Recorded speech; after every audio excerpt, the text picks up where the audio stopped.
श्रद्धा रेसिपीमध्ये आपलं स्वागत आहे। आज आपण करणार आहोत काळा मसाला। त्यासाठी लागणारे साहित्य आहे अर्धा किलो धने, 100 ग्राम फूल, हे दगडी फूल आहे, तुम्ही पाहू शकता। पाव किलो खोबरं, 25 ग्राम कमलपत्ता घेतलेला आहे, 1 तोळा शहाजिरं, 1 तोळ्यापेक्षा थोडे कमी मिरे, 1 तोळा दालचिनी आणि 1 तोळ्याला थोडी कमी लवंग घेतलेली आहे। चला आता आपण हे सर्व भाजून घेऊ। आपली कढई गरम झालेली आहे। आता आपण धने भाजून घेऊ। धने भाजण्यासाठी मी तेल टाकलेलं नाही आहे। न तेल टाकताच आपण धने भाजायचे आहेत। आता आपण धने भाजून घेऊ। धन्याचा रंग हलकासा बदललेला आहे, तुम्ही पाहू शकता। आपले धने जवळपास भाजत आलेले आहेत।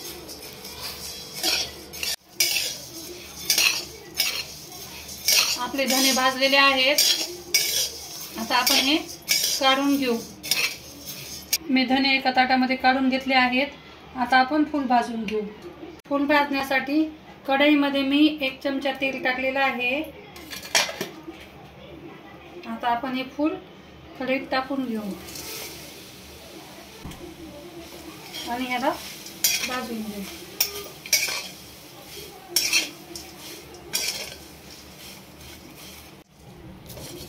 आपलं फूल भाजलेलं आहे, तुम्ही पाहू शकता। आता आपण याला काढून घेऊ आणि धन्यावर टाकून देऊ।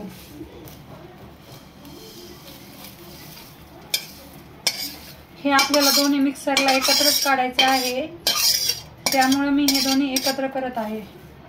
आता आपण ह्याच्यामध्ये परत थोडंसं तेल टाकू आणि हे कमलपत्ता भाजून घेऊ।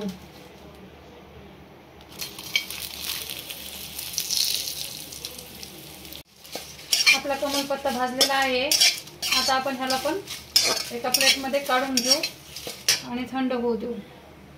आता आपण परत याच्यामध्ये थोडं तेल टाकू आणि हे लवंग, मिरे, दालचिनी, शहाजिरं हे सर्वच आपण एकत्र भाजून घेऊ।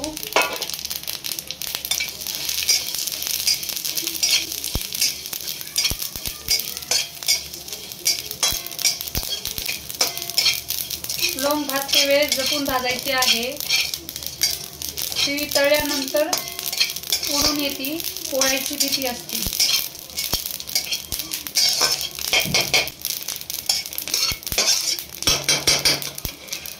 हे मसाले भाजलेले आहेत। आता आपण त्याला काढून घेऊ। आता आपण हे खोबरं भाजून घेऊ। खोबरं भाजण्यासाठी मी तेल टाकलेलं नाही आहे, कारण की खोबऱ्यामध्ये ऑलरेडीच तेल असते।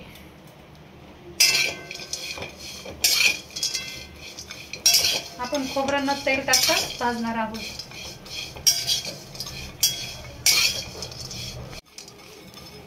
आपलं खोबरं भाजलेलं आहे, तुम्ही पाहू शकता। आता आपण याला काढून घेऊ। आता आपले हे सगळे मसाले आपण थंड करून घेऊ आणि नंतर मिक्सरला बारीक करून घेऊ।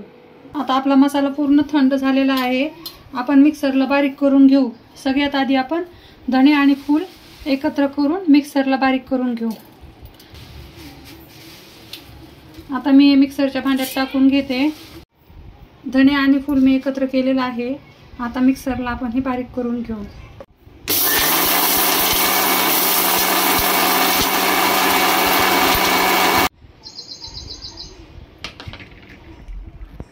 तुम्ही पाहू शकता हे किती बारीक झालेलं आहे। आता अशा प्रकारे आपण हे सगळंच मिक्सरला बारीक करून घेऊ। आपलं धणे आणि फूल बारीक करून झालेलं आहे, तुम्ही पाहू शकता। आता आपण याला पिठाच्या चाळणीने चाळून घेऊ। तर मी चाळणीमध्ये हे थोडं थोडं करून टाकते आणि ह्याला चाळून घेते, म्हणजे जे काही ठोकर राहिलेलं असेल ते ह्याच्यामध्ये निघून जाते।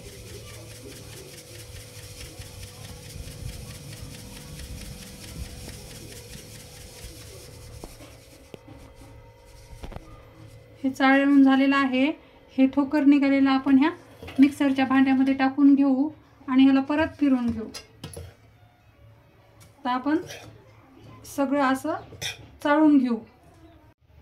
आपलं धने आणि फूल बारीक केलेलं चाळून झालेलं आहे, तुम्ही पाहू शकता. आता आपण हे असंच बाजूला ठेवू. मिक्सरचं भांडं घेऊन त्याच्यामध्ये जे हे दालचिनी, शहाजिरं, लवंगा, मिरे हे आता आपण मिक्सरला काढून घेऊ. आता आपण याच्यामध्येच कमलपत्ता टाकून घेऊ आणि हे मिक्सरला बारीक करून घेऊ. आपलं लवंग, मिरे, शहाजिरं, दालचिनी, कमलपत्ता मिक्सरला बारीक करून झालेला आहे, तुम्ही पाहू शकता. आता आपण हे ह्या धन्या आणि फुलाच्या ह्याच्यावर टाकून देऊ. आता आपण हे खोबरं बारीक करून घेऊ.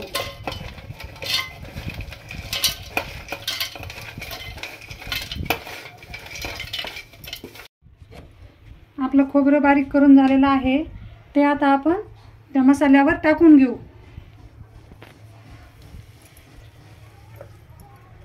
खोबऱ्याला तुम्ही पाहू शकता कसं तेल सुटलेलं आहे ते.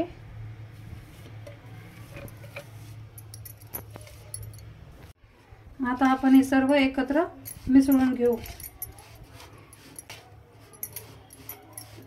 हे व्यवस्थित कालून झालेलं आहे, पण तरी पण हे हाताने व्यवस्थित कालवल्या जात नाही.